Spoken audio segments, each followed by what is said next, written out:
Welcome to Blizzard Fire. We hope this video helps fire up your solution.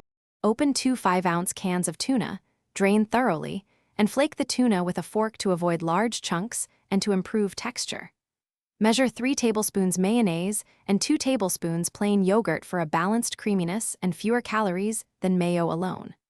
Chop 1 stalk celery into small pieces, dice 2 tablespoons red onion finely, and add 1/4 cup chopped dill pickle for brine and crunch. Keep ingredients cold until assembly for best mouthfeel. Combine the flaked tuna, 3 tablespoons mayonnaise, and 2 tablespoons plain yogurt in a medium bowl and fold gently until evenly coated without breaking the flakes. Season with 1 teaspoon Dijon mustard, 1 teaspoon fresh lemon juice, and 1/4 teaspoon kosher salt. Taste before adding more. If the mixture tastes too sharp, add 1/8 teaspoon black pepper and 1/2 teaspoon sugar to round flavors. Then stir in chopped celery, red onion, and 1/4 cup pickle. Serve the tuna salad on 2 slices whole grain bread as a sandwich.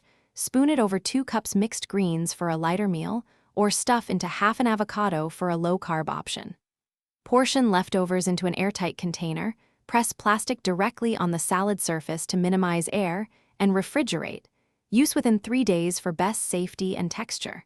For transport or picnics, pack extra dressing in a 2-ounce container and combine at the meal to maintain crispness of celery and onion.